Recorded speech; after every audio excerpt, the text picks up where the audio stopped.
আসসালামু আলাইকুম। আজ আমি চলে এলাম মানব শরীরের জন্য অত্যন্ত পুষ্টিগুণ সমৃদ্ধ একটি শাক, যা আমাদের দেহের সঠিকভাবে শারীরবৃত্তীয় পদ্ধতি চলমান রাখতে সহায়তা করে। আজকে আমি রান্না করেছি মুসুরি ডাল দিয়ে কলমি শাক রেসিপি। এটি রুটি, ভাত সব কিছুর সাথে খেতে দুর্দান্ত হয়। এই সুস্বাদু ও পুষ্টিগুণ সমৃদ্ধ রেসিপিটি নিয়ে আবারও চলে এলাম আপনাদের সাথে। তাহলে আর কথা না বাড়িয়ে চলে যাই মূল রান্নায়। দেখুন, এখানে আমি নিয়ে নিয়েছি কলমি শাক। দেখুন, ফ্রেশ কলমি শাক নিয়ে নিয়েছি। কলমি শাকে আছে আয়রন, ক্যালসিয়াম, ভিটামিন এবং ফাইবার, যা আমাদের রক্ত শূন্যতা পূরণ করে, হাড় ও দাঁত মজবুত রাখে, চোখের দৃষ্টিশক্তি উন্নত করে। কলমি শাকে আছে অনেক পুষ্টিগুণ। এখানে আমি হাফ কাপের মতো ডাল নিয়ে নিয়েছি। এটাকে পানি দিয়ে ভিজিয়ে রাখছি 10 মিনিটের মতো। 10 মিনিট পরে আমি ফিরে আসছি। ডালটা ততক্ষণে ভিজুক। দেখুন, ডালটা আমার ভিজে গেছে। এই পর্যায়ে আমি ডালটাকে ভালো করে কষলিয়ে ধুয়ে নেব। এটাকে আমি সাইডে করে নিচ্ছি। এদিকে দেখুন, শাকটাকে ভালো করে বেছে পরিষ্কার করে ধুয়ে নিয়েছি। ডালটাকেও আমি ভালো করে ধুয়ে পরিষ্কার করে নিয়েছি। এবার আমি এটাকে সাইডে রেখে নিচ্ছি। এদিকে চুলোয় একটি প্যান বসিয়ে নিলাম। দেখুন, এখানে আমি 1 কাপ পরিমাণ পানি দিয়ে নিচ্ছি। এবার আমি এর মধ্যে দিয়ে দেব শাকটাকে। আমি শুধু শাকটাকে ভালো করে ধুয়ে পরিষ্কার করে নিয়েছি। এবার আমি এই শাকটাকে দিয়ে দিচ্ছি। দেখুন, এই পানির পাত্রের মধ্যে পুরোটা শাকই আমি এর মধ্যে দিয়ে নেব। কলমি শাক তো খেয়েছেন, এভাবে একবার হলেও রান্না করে দেখবেন। আশা করি আপনাদের খুবই ভালো লাগবে, আর খেতেও কিন্তু দুর্দান্ত হয়। নতুন একটা রেসিপি। দেখুন, আমি শাকটাকে প্যানের মধ্যে দিয়ে নিলাম। পুরো শাকটাকে আমি নিয়ে নিয়েছি। এবার আমি উপর থেকে একটি ঢাকনা দিয়ে ঢেকে দিচ্ছি। শাকটাকে ঢেকে আমি রেখে দিচ্ছি। শাক কিন্তু আমাদের রোগ প্রতিরোধ ক্ষমতা বাড়ায়, লিভারকে ভালো রাখে কলমি শাক। এখানে আমি ঢাকনাটা তুলে দিয়ে দিচ্ছি হাফ চামচের মতো লবণ। লবণটা দিলে শাকটা খুব দ্রুত সিদ্ধ হয়ে যাবে। এই শাকটা খুব দ্রুত রান্না করা যায়। দেখুন, আমি ঢাকনা তুলে দেখে দিচ্ছি। দেখুন, শাকটা কতটা কমে গেছে। এবার আমি কিছুক্ষণ পরে ঢাকনা তুলে এটাকে একটু নেড়ে দেব। দেখুন, শাকটা কিন্তু একবারে কমে একটু হয়ে গেছে। একটু নেড়ে চেড়ে দিচ্ছি যাতে করে সব জায়গার শাকটা একরকম সিদ্ধ হয়। শাকটা কিন্তু এখানেই 80% সিদ্ধ হয়ে যাবে। দেখুন, আমি নেড়ে চেড়ে শাকটাকে ভালো করে সিদ্ধ করে নিচ্ছি। শাক সিদ্ধ হতে বেশি একটা সময়ের দরকার হয় না। শাকটা আমার সিদ্ধ হয়ে গেছে। এ পর্যায়ে আমি দেখুন শাকটাকে আমি কেটে নিচ্ছি। একটি কেচির সাহায্যে এটাকে কেটে নিচ্ছি। খেয়াল করে দেখুন, আমি কিন্তু প্রথমে শাকটাকে কাটিনি। এ পর্যায়ে আমি শাকটাকে এরকম করে কুচি কুচি করে কেটে নেব যতটা সম্ভব। আর শাকটা তো অনেকটাই নরম হয়ে গেছে।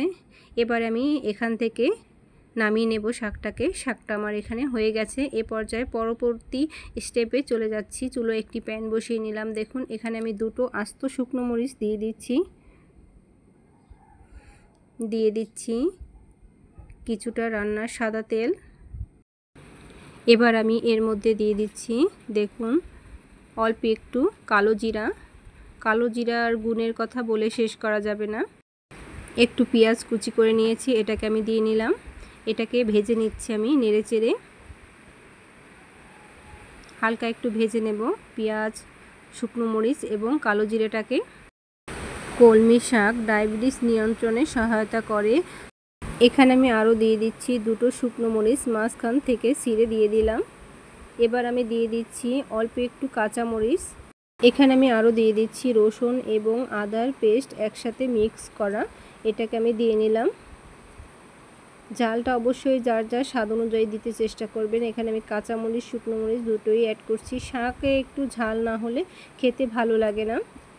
এখানে আমি অল্প দিয়েছি, আরও দিব ঝালটা। কাঁচামরিচ আরও একটু দেব। দেখতে থাকুন পুরো রেসিপিটি। এবার আমি নিয়ে নিচ্ছি দেখুন সামান্য একটু হলুদ গুঁড়া, লাল মরিচের গুঁড়া এবং লবণ। এটাকে দিয়ে নিলাম। এবার আমি সামান্য একটু পানি দিয়ে নেব। শুকনো মশলাগুলোকে একটু কষিয়ে নেব এই পানিটা দিয়ে। নেড়েচেড়ে আমি একটু মিক্স করে নিচ্ছি। পানিটাকে দিয়ে এটাকে একটু হালকা কষিয়ে নেব। দেশ ও দেশের বাইরে যে যেখান থেকে আমার ভিডিওটি দেখছেন, আশা করি ভিডিওটি ভালো লাগবে। ভালো লাগলে লাইক, শেয়ার, কমেন্ট করে নিয়মিত চ্যানেলের সাথে থেকে চ্যানেলটিকে সাবস্ক্রাইব করে রাখবেন। দেখুন ধুয়ে রাখা ডালগুলোকে আমি এবার দিয়ে দিচ্ছি। কলমি শাকের যে এত চমৎকার একটি রেসিপি তৈরি হয়, আপনারা না দেখলে রেসিপিটি বিশ্বাসই হবে না। আর এভাবে তৈরি করে একবার খাবেন, তাহলেই বিশ্বাস হবে যে এত সুন্দর কলমি শাক রান্না করা যায়। খেতেও অসম্ভব মজার হয়। এই শাক দিয়ে নিমেষেই 1 প্লেট ভাত শেষ হয়ে যাবে, কখন বুঝতেই পারবেন না, এতটাই চমৎকার লাগে।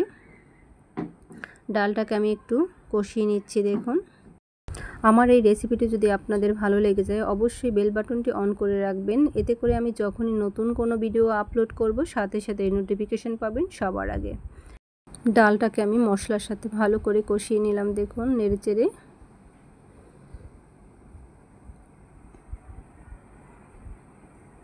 আমার এই ভিডিওটি যারা ফেসবুক পেজ থেকে দেখছেন, লাইক এবং ফলো দিয়ে রাখেননি এখনও, প্লিজ লাইক এবং ফলো দিয়ে রাখবেন। এতে করে আমি যখনই নতুন কোনো ভিডিও আপলোড করব, সাথে সাথে নোটিফিকেশন পাবেন সবার আগে।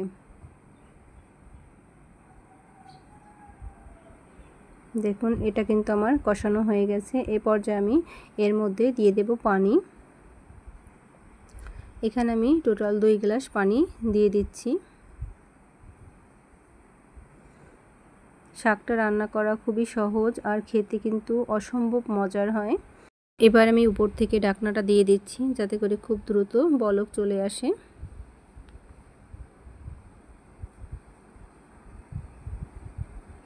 দেখুন, এর মধ্যে বলক চলে আসছে।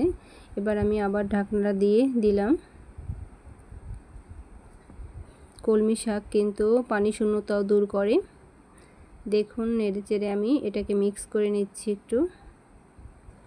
এটা কিন্তু বলক চলে আসছে। বলক চলে আসার পরে সামান্য একটুখানি জাল করে নেওয়ার পরে দেখুন, আমি দেখিয়ে দিচ্ছি ঢাকনাটা তুলে। ডালটা কিন্তু সিদ্ধ হতে বেশি একটা সময় লাগে না। দেখুন, এরকম হয়ে আসছে। এই পর্যায়ে আমি এর মধ্যে দিয়ে দিচ্ছি আগে থেকে সিদ্ধ করে রাখা শাকটাকে। দেখুন, এটাকে আমি দিয়ে নিচ্ছি। পুরো শাকটাকে আমি এর মধ্যে দিয়ে দেব।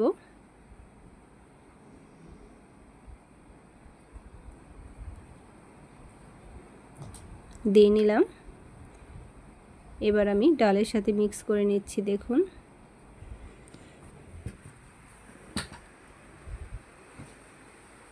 এটা রান্না করা কিন্তু খুবই সহজ।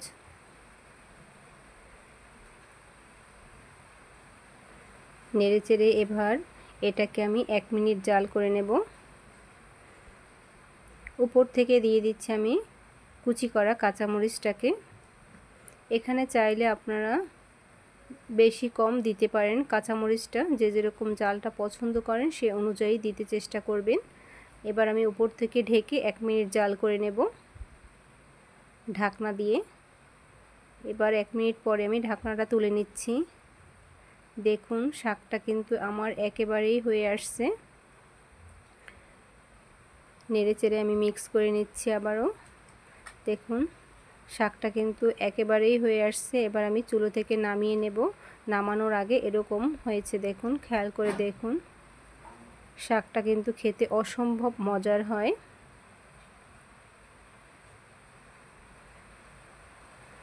এবার আমি এটাকে চুলো থেকে নামিয়ে নেব। দেখুন, শাকটা একেবারেই রেডি। এটা ভাতের এবং রুটির সাথে খেতে অসম্ভব মজার হয়। আমি পুরোটাকে ঢেলে নিলাম। তৈরি হয়ে গেল আমার মসুর ডাল দিয়ে কলমি শাক রেসিপি।